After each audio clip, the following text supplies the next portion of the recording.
Oh, 1 2 1 2. Okay, folks. So in the next 24 hours, the new course on overcoming codependency is going to be released. I'm just putting the final finishing touches on the course. I'm very happy with it. I think it's going to be of use, which is its purpose, to be of use. I just wanted to give people the chance, though, to ask me any lingering questions or doubts or anything that you've got on your mind regarding codependency that you would like to see covered in this course. Please ask me now, or forever hold your tongue. So if you want to ask me something, you can ask me right now in the comments. If you're watching this live, you can ask in the live chat. The video, when it's finished and you're not watching it live, you can ask in the comments, and I'll be reading that over the next 24 hours. And I will do my best to make sure that I'm actually answering the questions that people have about codependency and overcoming that people-pleasing fawn response, and not just the questions that I think people might have about the subject. Okay. Here's one from Tully. Is it possible to act codependently towards the old bad programming itself? This is where the old bad programming is identified. You're ready to clear it out. And then you go, but the old bad programming has feelings too. The nasty, horrible parts of me, they have feelings too, right? Yes, you could act codependently in that sense towards the programming, for sure. It's a good question. What should we do if we find ourselves keeping quiet to avoid arguments? This will be covered in the course. This is hyper-agreeableness. Agreeableness and disagreeableness are identified personality traits. Those of us who are stuck in the codependent fawn response are neurotically hyper-agreeable, and this will be covered in the course. KMLM asks, why do we keep putting up and continuing the toxic dance that comes from people pleasing in a narcissist relationship, even when we recognize and see how toxic and unhealthy it all is? Well, because we're not rational beings. So we can recognize something rationally and with reason and say, okay, this is, not good.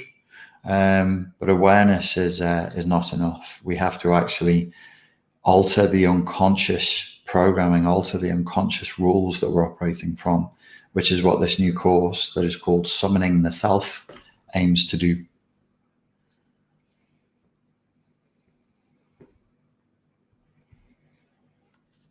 Jenny says, can you please, hi Richard, hi Jenny, please can you include techniques for when you are still in a bad relationship and trying to leave with grace and dignity?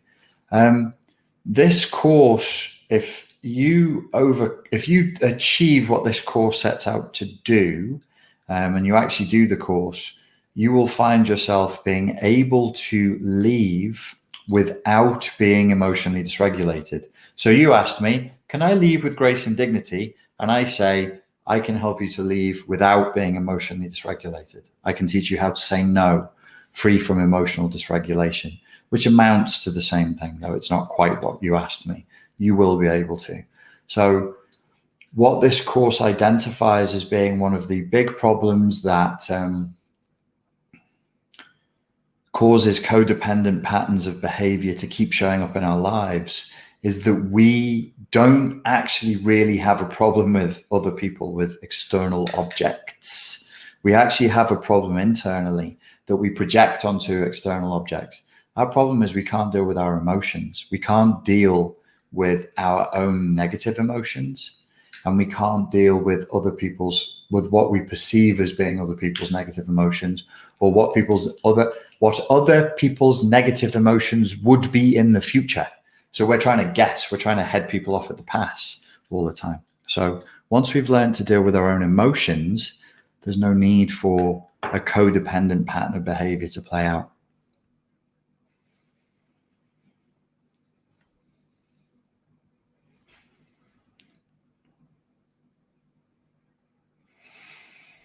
Yes. So here again, Joanna asks, why, when we finally escape toxic people, we start to feel sorry for them, despite of everything they've done? This is an emotional flashback. It's guilt. So if you deal with the emotion of guilt, which is in you, it's not in them and it's not in the environment, it's in you. Your feeling of guilt needs to be dealt with, and the way you respond to guilt needs to be dealt with. So you're responding, we all respond to guilt as an unacceptable emotion, and we should do everything. We should move heaven and earth to not feel it. Well, number one, not true. You can actually just sit and feel guilty and not call your ex up and not invite them back into your life. Number two, the preferable option, you can deal with the guilt as an emotional flashback and reduce it so you're not carrying an uncomfortable emotion inside of your own somatic space.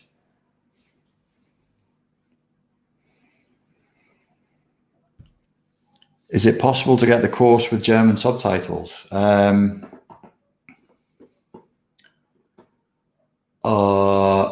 don't think so. I think I'd have to pay somebody to hard code them in because they're being hosted on a platform where I can't add subtitles. So this kind of a job probably cost, I don't know, maybe $700, $1,000, something like that. So it's possible in the future. At the moment, not possible, sorry.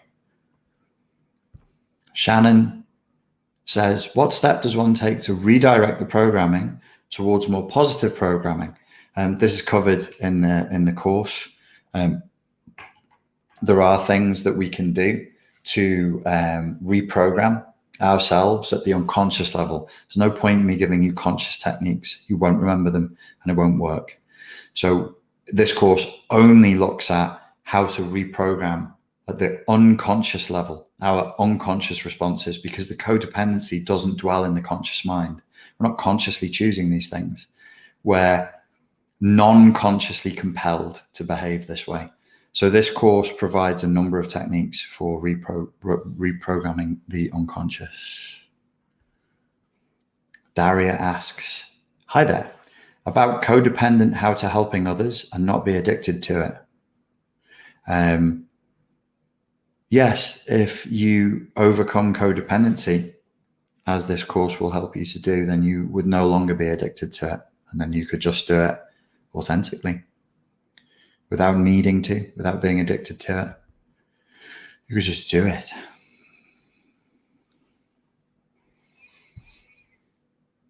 M says, I'm seeing someone now, but I still have guilty feelings. Will this course help? Only if your guilt comes from feelings of codependency. This is a course to overcome codependency, not for overcoming feelings of guilt. I have a free course that helps to overcome emotional flashbacks. If you go to the YouTube channel, Fortress Mental Health Protection System, that teaches you how to deal with emotional flashbacks. Bruce says, is constant distrust in relationships an emotional flashback or a form of fawn response? Well, distrust is probably there, mate, because you got hurt, because of trauma, because of pain, because of wounding. And you were wounded because you trusted. So your body, your brain, the unconscious is trying to help you survive. So it wants to take you away from danger and towards safety. So if you were in the context of an intimate relationship and you trusted and you got hurt, the system acknowledges that and goes, intimate relationship, trust equals pain. So every time you try to go back towards an intimate relationship and try to trust again, you experience pain. So the only way out of this is through. This is not easy work. This is going to take time. So you have to really heal from what you've already experienced. And then you have to adapt a new map of reality. You have to develop a new map of reality for yourself moving forward, where you permit yourself to trust again on the basis that you have reference experiences that you can trust your ability to determine who to trust.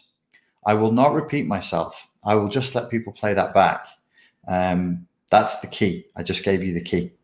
So when this uploads, when we finish running the live, you can play that back and you have the key right there. Thank you for that question. It's a good question. Is the course on overcoming codependency focusing mainly on codependency? Yes. Adam asks, how do you differentiate between codependency versus attachment trauma and parentification? Codependency is frequently caused by parentification, and I'm not aware of how you could parentify a child without causing attachment trauma. So whilst they're not synonymous, they tend to parentification. If there is parentification, then there is going to be attachment trauma. So how to differentiate? They're not similar. They're not descriptions of that. They don't overlap in any meaningful way. I mean, there's no ambiguity here. If you go and just go to the Wikipedia page, if you look up the Wikipedia page for codependency, and then open another tab and have one for attachment trauma and have another tab for parentification, you'll see that whilst, yes, they come from a similar environment, from childhood trauma, these are descriptions of quite different phenomena. They're related, but they're different. So differentiating between the three phenomena shouldn't be hard. This shouldn't be difficult, because they play out in, well, they're just descriptions of different things. Parentification is the verb to parentify. It's something that's done by an adult, a primary object to the child. Codependency is a much broader umbrella term for a whole cluster of behaviors, and attachment trauma is trauma that took place in the space where healthy attachment and then detachment. So attachment trauma is, strictly speaking, attachment trauma and then detachment trauma, or individuation trauma, if you like, if you're going to be really pedantic. So they are related, but they are three easily distinguishable phenomena. Yehoshua says, does codependency exist by itself as a standalone issue, or is it always a part of a larger issue, for example, cptsd or bpd? Yeah, this relates to Adam's question. Codependency is an umbrella term. It's actually not a clinical term. I've spoken about it multiple times over the last 3 years on this channel. I use the term, but I know it's not really correct. Strictly speaking, codependency historically is for the context of Alcoholics Anonymous, and it's for the person who enables the alcoholic to remain alcoholic. We are using it as a placeholder term for fawn responders, but some people don't know what a fawn responder is because they don't know the cptsd model of fight, fawn, freeze, and flight. And then sometimes I say people pleaser, but people pleaser is the light version of codependency. So it's not, you could be a people pleaser and not really be a codependent. So here, when I say codependent, I'm implying that your people pleasing is probably governed by cptsd, is probably governed by something stronger, like parentification, is probably caused by attachment trauma. So that's what's implicit there. These terms are a little bit loose, but most people will get what you mean. But yes, you're right. A standalone issue, no, it can't be, because codependency, there are elements of codependency that we could say, much like narcissistic personality disorder, look like a personality disorder. So people will say to me, oh, actually, you mean avoidant personality disorder. But then I say, personality disorder needs to be permanent, pervasive, and personal, i.e. not fit to context. And I'm not totally convinced that these things qualify. as personality disorders, they do seem to qualify as reaction formations or defenses against a very hostile, boundary breaking, too heavy to carry burden style childhood environment. So what I'm describing here with codependency, that I suggest means that we can heal it, we can undo it, we can reverse it, is a pattern of behavior that's learned. So it can be unlearned. It's not in the DNA. It's not a personality disorder. It's a pattern of behavior. It's deep. It's really deep. It's burnt in. If you've gone through a heavy childhood environment, it'll be deep in you, but I don't believe it's irreversible.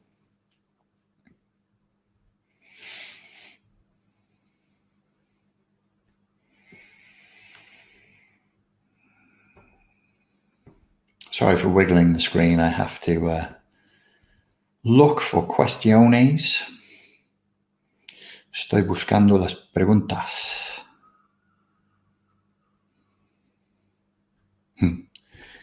Carol Morgan asks, is there a happy baby archetype after recovering from codependency? This would be in opposition to my suggested sad baby archetype, that one that the self-abandonment personality, not disorder, but archetype of a person that shows up. Yes, there could be.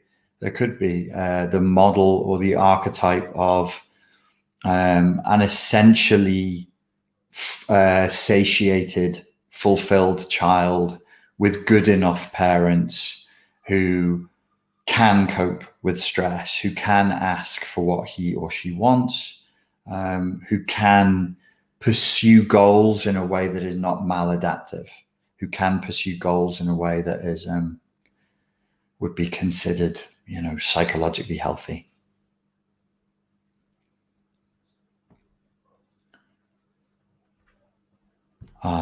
This question, this comes up at least once a day when I do questions on Instagram.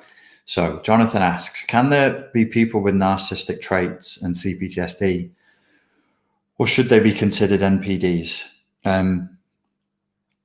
It seems to be a recurrent theme at the moment. I find myself saying this a lot. I have a degree in psychology, but my real skill set is in self-defense. So I got drawn into this area through teaching self-defense and working with self-defense practitioners and soldiers and bodyguards and combat veterans who had a very high rate of that I was speaking to, that had a very, very high rate of what are essentially emotionally abusive relationships. So I don't even have a master's in psychology, and I'm not a PhD.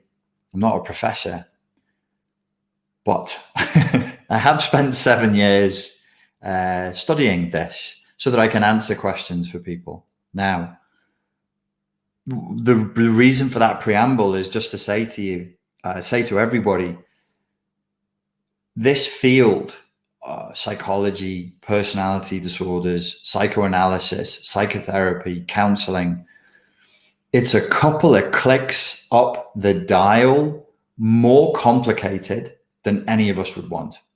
And it's a couple of clicks up the dial more open-ended than any of us would want. It's not completely open-ended. It's not, you just get to make up whatever you want. Nobody's going to question it. But it's a complicated field. And what can happen is we can try to create a symmetrical cosmology of personality disorders and mental health issues that is neat and makes sense. But these are not viruses. They're not bacteria. They're not illnesses that have like a beginning and then the illness does this and then we apply this antibiotic and it responds. Like, it's not like that. These are all should be seen as almost like perhaps legally binding political propositions. They're not legally binding, but there's consequences if you play with them. So there's an ongoing debate over what they are and what they're not. Papers are published and they attack each other, and good papers publish good papers and bad papers publish trash without check, and so on it goes, right? So there isn't sorry to be such a fucking downer. I was just reading about a German philosopher, God, I can't remember his name now, but he came up with a whole philosophy called as if philosophy. So all of psychology and much of human endeavor takes place as if it were true. There's nothing called CPTSD. There's nothing called narcissism. There's no thing called borderline personality disorder. There's nothing called autism spectrum disorder or Asperger's. These are models. These are propositions, and they're generally agreed upon, and they generally survive if they work. And if they don't work, they don't survive. So it's like that. So they're very open-ended, and it's more complicated than we would like it to be. Narcissism is not the opposite of CPTSD. Narcissism, strictly speaking, is a manifestation of complex post-traumatic stress disorder. It is a primary fight, secondary fawn response. Does that mean everybody who is a fight fawn responder is a narcissist? Again, sorry, no. Sorry to be a downer. It's not that simple. So it's not, here's narcissism, here's CPTSD, here's the baddies, here's the goodies, here's the perpetrator, here's the victim. It's not like that. Similarly, narcissism is not the opposite of codependency. Narcissism is a form of codependency. Narcissists are enablers. What? Tear up the internet. How can you say, no, the codependents are the saintly ones in the white robes and the narcissists are the devils with the pitchforks? No. Narcissists never fawn. Oh, really? They never fawn. Never fawn. So love bombing doesn't exist then. So being charming isn't a thing that narcissists can do. Being funny isn't a thing that narcissists can do. We really must, and I think Pete Walker alluded to this in his book, CPTSD from Surviving to Thriving. If we want to recover, I know you don't want a degree in this, my mate. My God, who does? What a waste of time. And you don't want to write a thesis. You just want a simple answer. God bless you. So do I. I wish I could give you one. But Pete Walker alluded to this, and he does on his website as well. Pete Walker's got a good website with some really good blog posts and articles on it. Don't ask me what it is. Just put Pete Walker into Google. It's the first response you'll get. And he talks very frequently about what he calls psychoeducation, which is education into how to be a psycho. It's not really. It's what he does with clients is he teaches them to be psychologically literate. Why? Just make me better. Can't really. Can't. What? I have to learn about CPTSD. Yeah. To recover from CPTSD, you're going to learn more than I did in my first year psychology degree. And people have online saying, oh, we went to Aston University. That's a shit university for psychology. It actually isn't. It's ranked with the British Psychology Society. And okay, it's all nearly all behavioral psychology, but it's not shit for psychology. It never has been. It's never had a bad reputation for psychology. It's got a good reputation for psychology. I hated it and I think it was useless, but I'm a mystical, plumbing the depths psychoanalyst. I want to be with Freud and Adler and Jung. That's where I want to be. Well, we weren't allowed to speak their names on the course. So you're going to learn more than I did in my first year of my psychology degree. To overcome CPTSD, for sure. To overcome codependency, samesies. You're going to become psychologically literate. It's the only way. Why? Because what holds CPTSD in place and what holds codependency in place frequently is our map of reality is just off. It's just off. We don't actually, and this is where the humility comes in, we don't actually really know what the problem is with us, right? That's right there, man. Really? I don't know what's wrong with me. Damn. Yeah, like I would say if you've had a problem, like this is not to you, Jonathan, I'm now speaking to everybody. If you've had a problem that you wrestled with, and you weren't addicted to drugs, and you weren't practically an alcoholic or going through some dreadful trauma, and you wrestled with it for 3 months and it didn't go away, and you didn't make serious headway with it, you don't know what your problem is. It doesn't matter what, it doesn't matter if you're trying to improve your back squat, if you're trying to improve a vertical jump, if you want to do some stunt with a guitar or a car, or you're trying to some weird crochet, or I don't like, whatever it is, you try for 3 months and you don't get anywhere, you don't know what your problem is. You need help. You need expert advice. So that's where the humility comes in. Codependency, like CPTSD, requires a shift in the thinking. So much of this course, it was a big course, and I shot it, and it was like 5 1-hour-long videos, and it was overwhelming. It was way too much. As it happened, I lost those videos. I reshot it. There's fewer videos, and then now there's more exercises and more audios for people to listen to. And it's broken up into 2 parts. The second half of this course will leave until later. When I think a good critical mass of people who are following me have got it, then we'll move into the second phase of the course. Why? Because it's a big job. Big. And I don't know whether it'll work. I don't know. Because this is the critical superstructure for how we do reality. Because we don't just attach to people. We attach to things, we attach to behaviors, we attach to smells, we attach to colors, and we attach to songs. We are creatures of attachment. And codependency means that our attachment style is corrupted, essentially. So I started working on this personally at the beginning of last year. It was like 2019, deal with codependency. And inside of a few weeks, I was like, oh, I'm in a codependent relationship with reality itself. Wow. Fuck. I'll be sorry to the washing machine. I'll be sorry to the cutlery I use. I'm going to be sorry to the toaster, And so I was like, oh, okay. This isn't just like, oh, I have a problem. I can't say no to my girlfriend. I take on more work than I should. This is deep. So when people are looking to overcome this, whether you're going to do my course or you're not, set your intent to this.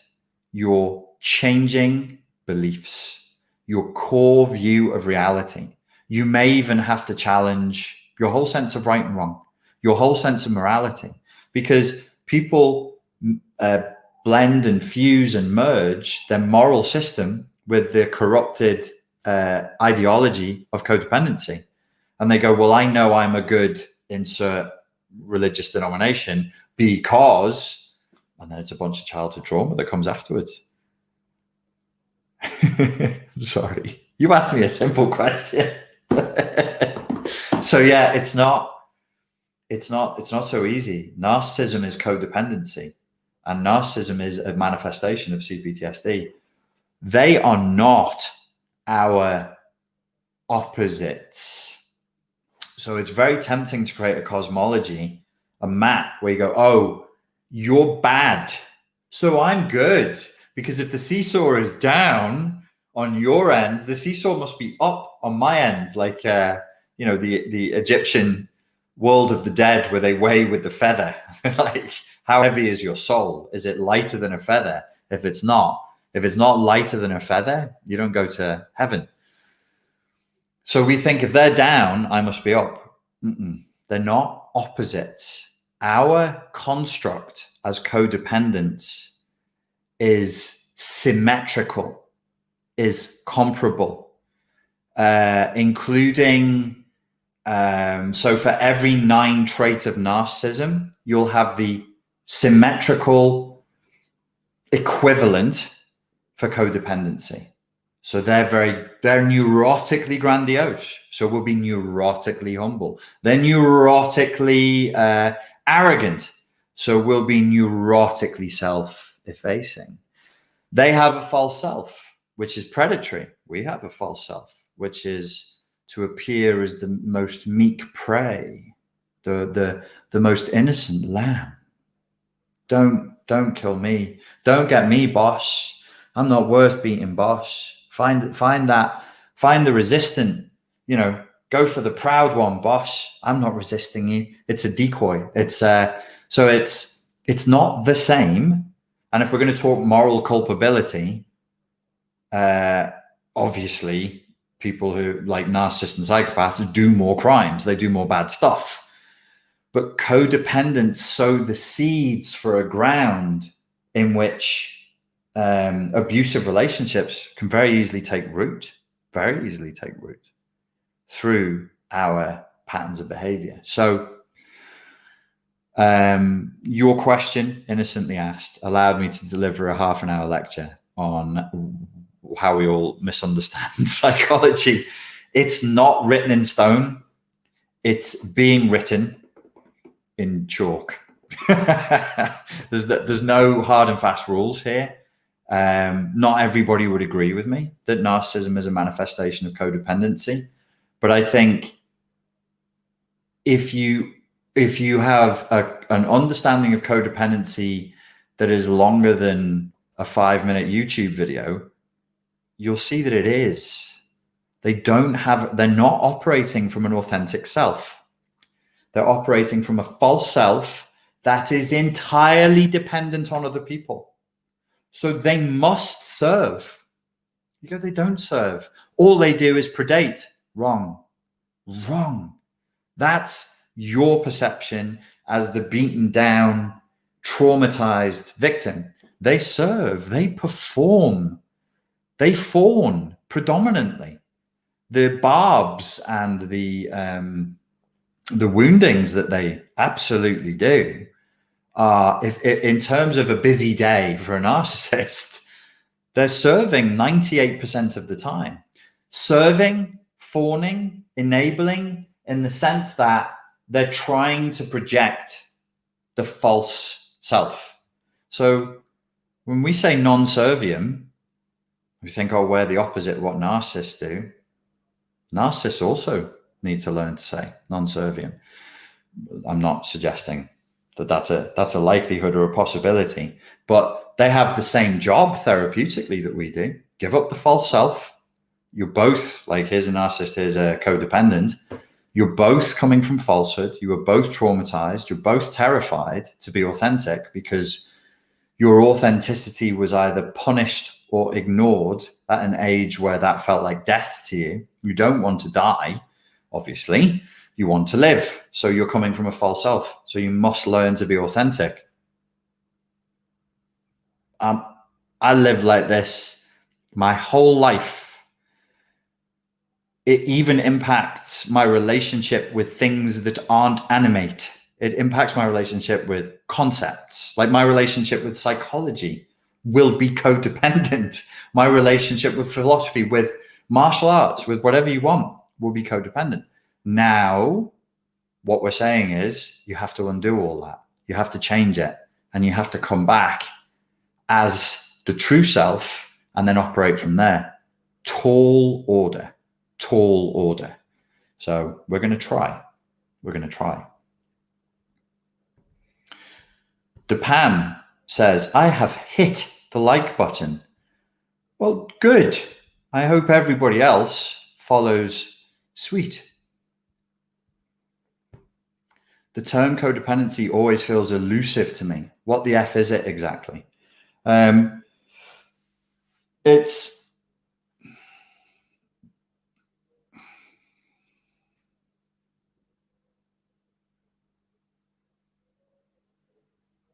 It's a slave mindset. It's an entrained, brainwashed, colonized, hijacked slave mindset. We are servile. We do not ask for what we want. Because we are servile, to get what we want, we manipulate, we cajole, we find a soft way. We are terrified as slaves of confrontation and of being disagreeable, because in our childhood, in our slavehood, confrontation, what would happen on a slave plantation if you confronted with the master? Well, you can read the history books if you want to see some really graphic and disturbing ways of torturing human beings. It would be anything from mutilation to whipping to being made to sleep in restraints to being starved, bad things. So in childhood, were you mutilated, whipped, and starved? You were whipped with shame and guilt. You were mutilated with disdain, violence, and parental rage. And you were starved of love and attention. So yeah, now we're trying to walk off the plantation, suddenly emancipated. There's adulthood. Go on, fuck off. Go on. And you're like, who am I going to relate to? How am I supposed to connect with people? I need a master. I can't, people say, what happens when two codependents get together? Not much. What is it? Two completely servile people get together? Not much. There's not much that can go on there in the long term. So think of it as somebody who's coming from slave mentality. It's a pronounced fawning response. We are neurotically agreeable.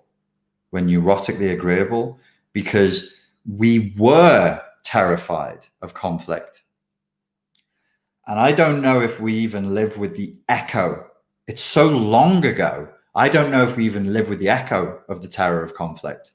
I just think if you have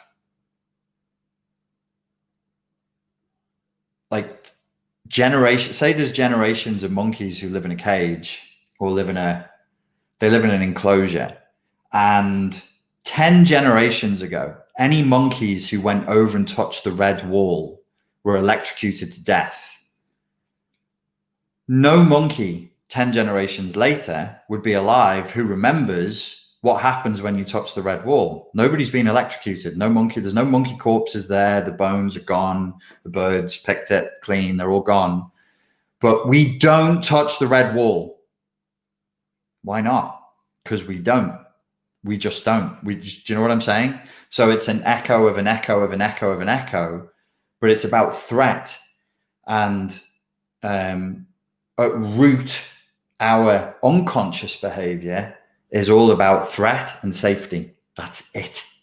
If you're doing something compulsively and you can't stop, and you went to hypnosis and you did EMDR and you did counseling and you went to an Anthony Robbins seminar and you tapped your fucking head and nothing worked, there's something there to do with safety and risk. That's it. That's the bare bones of it. That's where therapy and coaching needs to go. It becomes a biological threat issue. Please continue writing your questions in the comments underneath. I'm about to go over to the science park and shoot some stuff. So if you let me know what residual questions you've got, I'm going to shoot tomorrow as well, and we'll just clean this up and make sure that I'm covering everything for people.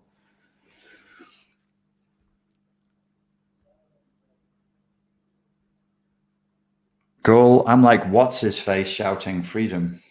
Who's what's his face? Do you mean Singway? Should abandonment issues be treated similarly or the same as codependency? Codependency is a broader issue than abandonment issues. And whilst the two are frequently related, you could be a codependent without abandonment issues. That's possible.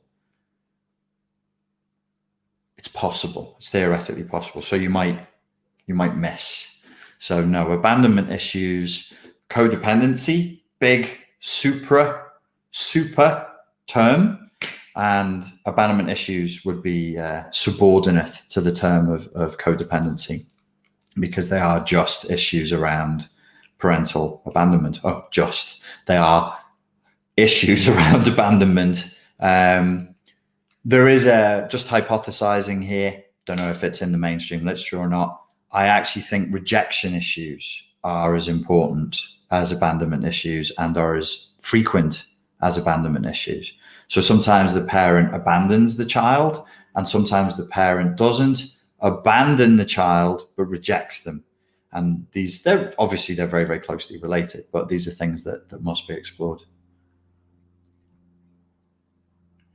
Does an NPD always try to keep you in a nervous disposition with their constant drama?